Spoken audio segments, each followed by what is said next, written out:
Հոկտեմբերի 18-ին Ազատության հրապարակում ժամը 16:30-ին ցանկացած մեր հայրենակից, ով մասնակցելու է,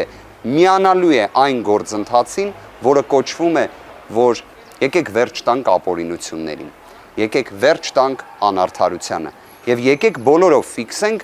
մի տրիվիալ ճշմարտություն։ Թող իրավունքը գերակայի, թող արդարությունը հասանելի լինի բոլորի համար եւ թող իրապես արդարադատությունը լինի իրական, լինի տեսանելի եւ լինի ինչ որ իմաստով մատչելի բոլորի համար։ Թող իսկապես այդ խոսքը, որ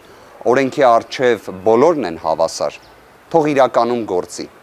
եւ թող նաեւ մեր հասարակությունը, մեր հայրենակիցները արտահայտեն իրենց վերաբերմունքը։ Հավատացած եղեք, պատմությունը ցույց է տվել, որ չկա մի երկիր, որտեղ չլինեն քաղաքական հետապնդումներ։ Միտեղ շատ են եղել, միտեղ քիչ են եղել, բայց որն է եղել դրա կանխարգելման կամ դրա հաղթահարման բանալին, միշտ հասարակության արձագանքը։ Եվ այդ իմաստով հոկտեմբերի 18-ը Ազատության հրապարակը ժամը 16:30-ը չափազանց կարևոր է լինելու։ Եվ ես մեծ հույս ունեմ, որ մենք կկարողանանք այդ օրը համախմբված լինել, առանց որևէ թշնամանքի, առանց որևէ ատելության,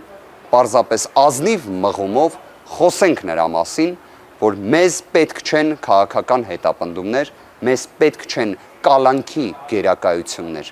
այլ մեզ պետք են իրավունքների գերակայություններ եւ մեզ պետք է, որ չլինեն այսքան կալանքներ, այն էլ այսքան ապօրինի։